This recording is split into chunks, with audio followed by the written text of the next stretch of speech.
Without good blocking, your team's not going anywhere. Cisco blocks cyber attacks for customers around the world, including the entire Fortune 100 and the NFL. Because when the game is on the line, and it's always on the line, the NFL relies on Cisco. So, moving on to Buffalo here, obviously this is a, really good football team. You look at what they've done, over the past few years. Just what they've done at home, wins, divisions, offense, defense, special teams, well-balanced team, well-coached team. I lost a tough overtime game to the Eagles 3 weeks ago, and then,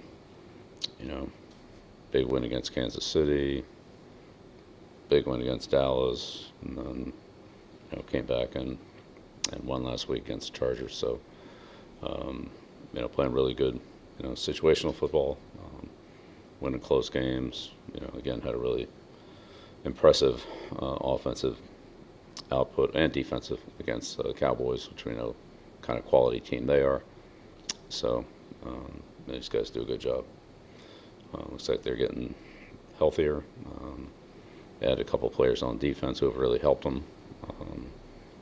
It looks like they're getting a couple more guys back. So they're playing well and doing it at the right time for them. So big challenge for us this week. So get to work on them here, today, and be ready to roll up there on Sunday. Get some extra suntan lotion, sunglasses. Looks like there's a bit of a change with practice being in the bubble. It seems like a shorter session. Just curious the decision behind that. Yeah, thought it was the best thing to do. Is that sort of related to the health of just having so many guys banged up? Yeah, it's definitely a factor. Obviously, every team grows and evolves and changes over the course of the year, but how have they changed from the team that you saw earlier in the season? Yeah, it's basically the things I just talked about. Just they've added a few guys who have really helped them. Played well in critical times in the game. They've been a lot of close games. But the Charger game, they scored at the end to go ahead. Then Oliver got the sack and ended that one. Kansas City game was tied. They came down, kicked the field goal. Oliver batted down another big third down pass, and they stopped him on fourth down. A Cowboy game, they're running out the clock in the third quarter. So, but those are, Philly, lost to a good team in overtime. So, games they've won, they've made some critical plays in all three phases of the game: offense, defense, special teams, to win. So that's mark of a good team. 3 weeks ago, everybody was talking about how much trouble they were in. They come off and rip off 3 straight wins. So here we are. Since Joe Brady took over from the Cowboys, have there been noticeable changes in their offense? I'd say there's some subtle changes. Noticeable, I wouldn't say extensive, but yeah, they're doing a few things. Looks like a little bit differently. It's the same offense, but I'd say just their operation is just looks a little bit different. What made you want to work with Michael that way, signing him to the practice squad yesterday?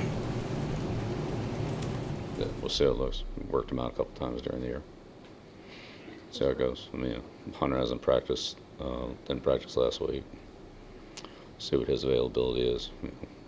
So the guys playing, Mike and Farrow playing a lot of football. So just a good chance to take a look at it. We'll have an injury report at the end of the day. Yeah. Much larger role for Jalen the other night with Peppers out. How do you feel like he handled that increase? Yeah, Jalen's done a good job for us all year, and whatever the role's been. So, yeah. He's, very professional, ready to play. a versatile guy. You know, he's played corner, can cover, playing the deep part of the field. He's done a good job blitzing, playing the run. You know, we're fortunate we have good depth at that position. Tay, AP,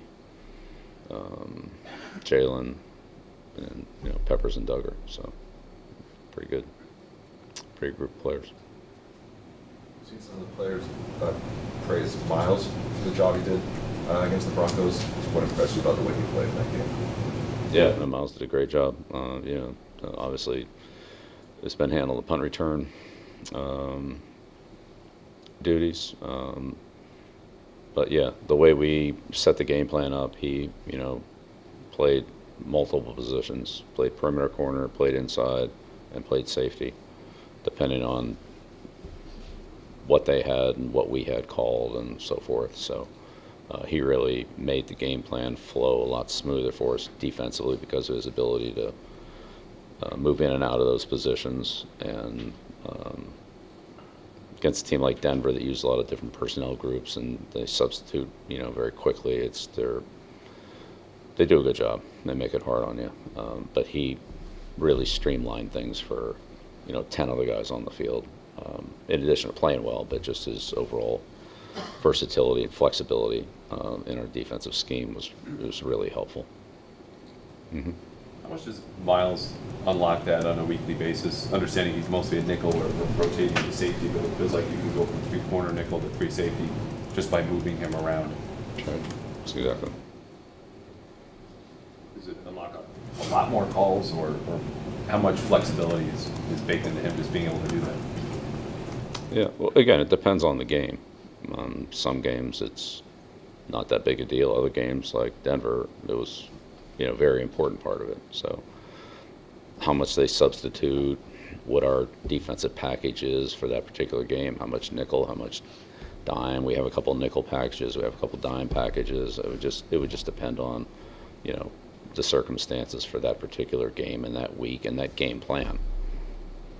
So there's no like set formula for it, but it's nice to have a player like that. I mean, you know, the problem is if you count on that and then something were to happen to him, you don't have another player to replace that. Now you'd have to go to, you know, multiple adjustments. But when he's in there, which he has been, then that really streamlines things a lot. Matt Wilson, I've seen him rush, I think, more than he's ever really done in his career. What do you like about him in that role, and what went into the decision to play him like that? We need him. Trying to get our best players on the field. So we have some other guys that can move inside. Wise move inside. Keon can move inside. You know, Mac's better on the edge, and so we get our best players on the field. We played him more on the edge and moved the other guys more inside. You know, Barmore and Keon, Barmore and D Wise, or some other combination there. And you know, Uche's he's not really a guy you want to move inside. I mean, he can play in there, but most of his snaps have come on the edge. So, and you know, Mac's done a good job for it. He's been out there before. I mean, it's just like groundbreaking. You know, we used him out there in preseason, other times during the season. But you know, in the past when we had, you know, Judon and Uche and you know, Wise and those guys, there was less of a, you know, and we played him more off the ball. So now he's in passing situations has played more on the ball and has done a good job with it.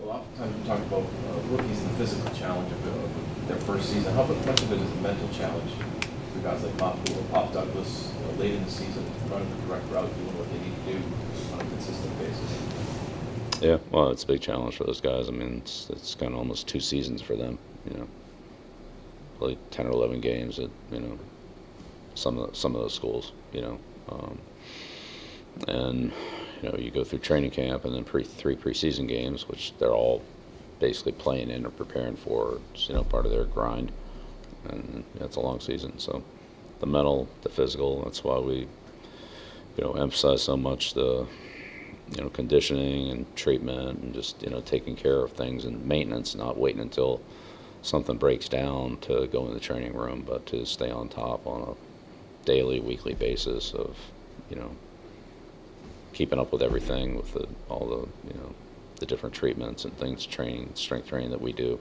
so that doesn't, slide any more than it's going to slide a little bit, but you try to, minimize it. But yeah, for the rookies, it's hard. They've been through it. Second time through for them is usually, at least they know what to expect and have a better idea of maybe what not to do. Well, I know we asked you about Josh Allen's development. You called it really remarkable, just the progress he made in those first 3 years. I'm curious when you felt that was sustainable, given how unusual it was, the leap he made, and how large those leaps were. I don't follow. What's the question? Just Feels like he- you answered he your own made- question. He made, in my words, kind of an unprecedented leap those first 3 years. Yeah. When did you see that and go, like, okay, he's really good, and this will stick in a way. This is who he is. Yeah. I don't know. Just kept doing it. It's kind of like Brady. I mean, once Brady got to a certain point there in 03, that's pretty much the way it was the rest of his career. Wasn't really like that in 02, wasn't like that in 01, certainly wasn't like that in 2000, but like once he got to a certain point there about the mid-season of the 03 season, and then in the playoffs, and then from then on, it was, his level of performance and play and consistency was at the very top of the league. So, different style of play, but I mean, yeah, once those quarterbacks, usually when they get to that point, then they're able to sustain it. Sometimes you just don't know what the growth pattern is going to be. I don't know. It doesn't really matter where he was. Where he is right now, he's pretty good, real good. So. Coach, what did you see from Sean Wade and Alex Austin last week? Again, a lot of competitiveness. Both those guys have not had a lot of playing time. They're getting more, and that's a good thing. Each week in practice, they get more snaps, more work with the guys they're playing with, better communication and adjustments, anticipation, things like that, and then the game experience as well. So, not perfect, but improving. Getting better, trending in the right direction. They've learned from things that have happened, and try to keep those from happening again. Which, for the most part, again, that's trending in the right direction. And then, of course, just the overall contact part of the game at that position. Jamming receivers and tackling, open field tackling, leverage, playing off blocks. It's something that is not.